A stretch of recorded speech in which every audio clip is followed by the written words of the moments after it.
प्रिय विद्यार्थियों, आप सभी का हार्दिक स्वागत है आपके अपने चैनल द सेंस गुरु में। मैं संजय कुमार एक बार फिर से आपके बीच उपस्थित हूं बिहार बोर्ड के वर्ग 12वीं से संबंधित हिंदी विषय के काव्यखंड को लेकर के। काव्यखंड का जो प्रथम पाठ है वह है करवक, और करवक के जो रचयिता हैं मलिक मोहम्मद जायसी हैं।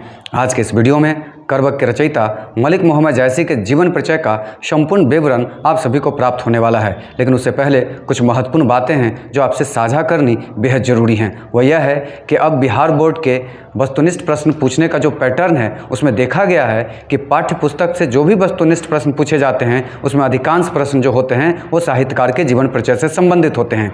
इस लिहाज से आज का ये जो वीडियो है आप सभी विद्यार्थियों के लिए काफ़ी अहम और महत्वपूर्ण होने वाला है। मैं आपको विश्वास दिलाता हूँ कि यदि मेरे इस वीडियो के साथ अंत तक आप जुड़े रहते हैं तो बोर्ड के एग्ज़ाम में या किसी अन्य एग्ज़ाम में इस पाठ से संबंधित जो भी वस्तुनिष्ठ प्रश्न पूछे जाएंगे उसका सही 100% जवाब देने की स्थिति में आप होंगे। तो चलिए करवक के रचयिता मलिक मोहम्मद जायसी के जीवन परिचय का हम आरंभ कर रहे हैं, और सबसे पहले उनके नाम का जो शाब्दिक अर्थ है उसके ऊपर एक संक्षिप्त विवरण आप सबों के समक्ष प्रस्तुत करने जा रहा हूं, जिसे आप ध्यानपूर्वक सुनने का समझने का प्रयास करेंगे। आपके पाठ्य पुस्तक का जो काव्यखंड है और काव्यखंड का जो प्रथम पाठ है उसका शीर्षक है या नाम है करवक, और करवक के जो रचयिता हैं उनका पूरा नाम है मलिक मोहम्मद जायसी। इनके नाम का जो प्रथम शब्द मलिक है वह ईरान में जमींदारों के लिए प्रयोग में लाया जाता है, और इनका जो जन्म है एक जमींदार परिवार में हुआ है, इसलिए इनके नाम में मलिक शब्द का समावेश है। तो मलिक शब्द जो है ईरान में जमींदारों के लिए प्रयोग किया जाता है, और इनके नाम का जो दूसरा शब्द है मोहम्मद, उसका शाब्दिक अर्थ होता है प्रशंसनीय, और इनके नाम का जो अंतिम शब्द है जायसी वह इनके जन्म स्थान से संबंधित है, क्योंकि इनका जो जन्म हुआ है वह जायस नामक जगह कब्र अमेठी उत्तर प्रदेश में हुआ है।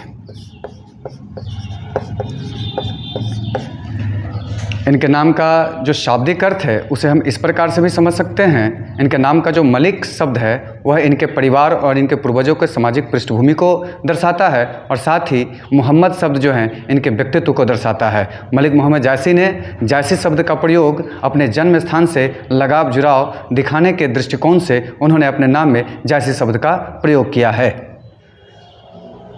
मलिक मोहम्मद जायसी के जन्म वर्ष एवं मृत्यु वर्ष को लेकर के साहित्यकारों में काफ़ी मतभिन्नता है। फिर भी उन्हीं की कुछ रचनाओं के आधार पर ऐसा माना जाता है कि मलिक मोहम्मद जायसी जी का जन्म अनुमानतः 1492 ईस्वी में तथा उनकी जो मृत्यु है अनुमानतः 1548 ईस्वी में हुई थी। उनके पिता का नाम मलिक शेख ममरेज हैं। उनके पिता का एक अन्य नाम भी था, वह यह है मलिक राजे अशरफ। इस प्रकार हम कह सकते हैं कि उनके पिता का 2 नाम था।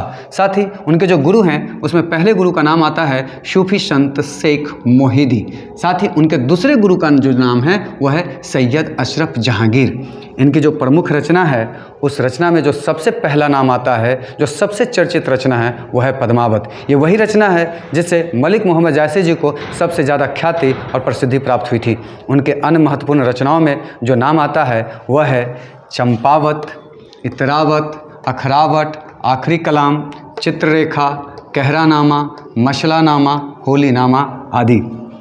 आचार्य रामचंद्र शुक्ल और डॉक्टर माता प्रसाद गुप्त के द्वारा जायसी जी की रचनाओं का जो एक संग्रह है वो जायसी ग्रंथावली में संपादित किया गया है।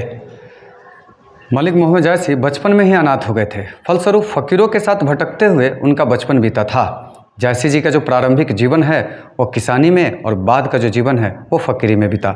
मलिक मोहम्मद जायसी चेहरे से कुरूप और रूपहीन थे, क्योंकि चेचक हो जाने के कारण उनके चेहरे पे कई प्रकार के दाग, धब्बे, गड्ढे मौजूद थे, जिससे वो दिखने में सुंदर नहीं लगते थे। साथ ही बाईं आँख और कान से भी वंचित थे। इस प्रकार हम कह सकते हैं कि उनकी देखने और सुनने की क्षमता भी बेहतर नहीं थी। फिर भी उन्होंने अपने व्यक्तित्व का, अपने चरित्र का, अपने ज्ञान का, अपने बौद्धिकता का विकास करके अपनी शारीरिक क्षमता को, अपनी शारीरिक कमी को तुच्छ साबित कर दिया। और उन्होंने इस पाठ में स्पष्ट संदेश दिया है कि इंसान को अपने शारीरिक सुंदरता, अपने चेहरे की सुंदरता के पीछे न जा करके अपना संपूर्ण जीवन अपने नैतिकता के विकास में, ज्ञान के विकास में, बौद्धिकता के विकास में, चरित्र के विकास में लगाना चाहिए। अगर हम ऐसा कर पाते हैं तो हम दुनिया के किसी भी कोने में हम इज्जत, प्रतिष्ठा, यश प्राप्त कर सकते हैं। हम आशा करते हैं उनका ये जो आदर्श है, उनके जो इस सिद्धांत है, आप सभी विद्यार्थी उसे अपने जीवन में आत्मसात करेंगे।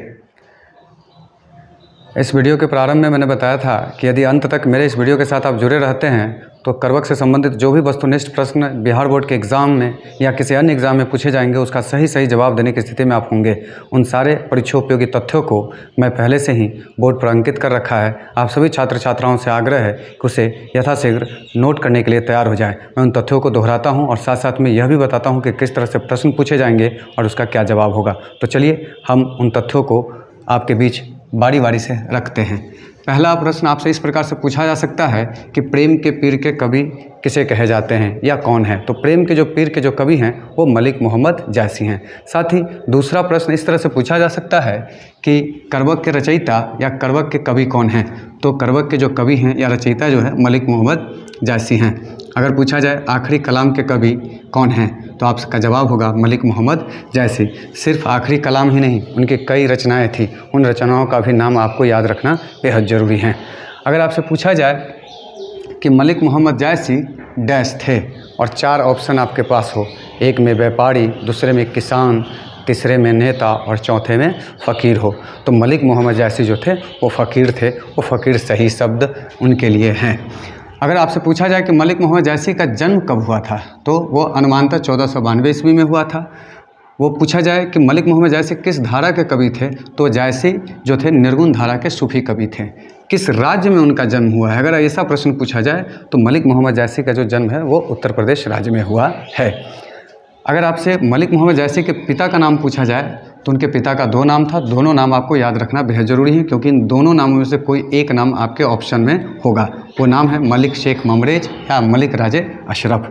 अगर ये पूछा जाए कि जायसी हिंदी साहित्य के किस शाखा के कवि थे, तो आपका जवाब होगा प्रेम मार्गी शाखा के कवि थे। जायसी का जन्म स्थान कौन सा है, अगर ये प्रश्न हो तो आप जानते हैं, पढ़ चुके हैं, पहले ही मैंने इन तथ्यों को बताया है कि जायस कब्र अमेठी में उनका जन्म हुआ था। अगर ऐसा प्रश्न हो कि जायसी के काव्य की भाषा क्या है या भाषा क्या है या कौन सी भाषा है, ऐसा प्रश्न हो तो जायसी के काव्य की जो भाषा है वो अवधी है। साथ ही यह भी ध्यान देने वाली बात है कि उनकी जो पद्मावत रचना है वह अवधी भाषा में ही रची गई हैं। अगर आपसे पूछा जाए कि जायसी के काव्य की मुख्य रस क्या है, तो उनके काव्य का जो मुख्य रस है वह श्रृंगार रस है। अगर ऐसा प्रश्न हो कि रतन सेन तथा पद्मावती की जो प्रेम कथा है उसको जायसी ने किससे जोड़ा है, तो उसका जवाब होगा रक्त रूपी लेई से। उन्होंने रतन सेन और पद्मावती की जो प्रेम कथा है उसको रक्त रूपी लेई से जोड़ा है। करवक से संबंधित कुछ अन्य महत्वपूर्ण परीक्षोपयोगी तथ्य शेष हैं, जिन तथ्यों से वाकिफ होना आप सभी छात्र छात्राओं के लिए काफ़ी बेहद जरूरी हैं। तो चलिए उन तथ्यों की हम शुरुआत करते हैं, चर्चा करते हैं, जिसे आप ध्यानपूर्वक गौरपूर्वक सुनेंगे और नोट करने का प्रयास करेंगे।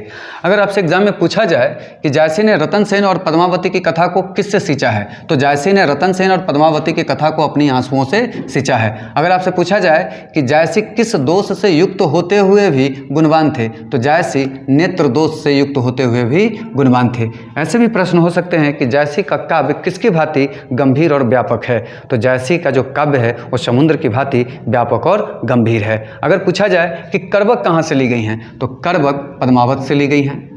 जायसी किस काव्य परंपरा के कवि हैं, तो जायसी प्रेमाख्यान काव्य परंपरा के कवि है। अगर पूछा जाए कि जायसी ने अपनी आँख की तुलना किससे की है, तो जायसी ने अपनी आँख की तुलना दर्पण से की है। अगर उनके गुरु का नाम पूछा जाए आपको, तो जायसी जी के 2 गुरु थे। पहले गुरु का नाम है सूफी संत शेख मोहिदी और दूसरे गुरु का नाम है सैयद अशरफ जहांगीर। प्रश्न में ये ऑप्शन में दोनों गुरु का नाम आपको शामिल मिल सकता है या इनमें से कोई एक, लेकिन आपके लिए दोनों गुरु का नाम याद होना बहुत ज़रूरी है। अगर आपसे पूछा जाए कि जायसी ग्रंथावली के लेखक कौन हैं, तो जायसी ग्रंथावली के जो लेखक है आचार्य रामचंद्र शुक्ल और डॉक्टर माता प्रसाद गुप्त हैं। अगर आपसे पूछा जाए कि रतन सेन कहाँ के राजा हैं, तो रतन सेन चित्तौड़ के राजा थे। ऐसे भी प्रश्न हो सकते हैं कि पद्मावती कहाँ की राजकुमारी थी, तो पद्मावती सिंघल द्वीप की राजकुमारी थी। अलाउद्दीन खिलजी दिल्ली के सुल्तान थे। ऐसे प्रश्न हो सकते हैं कि अलाउद्दीन खिलजी कहाँ के सुल्तान थे, तो अलाउद्दीन खिलजी जो हैं वो दिल्ली के सुल्तान थे, जो पद्मावत के एक बहुत ही महत्वपूर्ण पात्र और चरित्र हैं।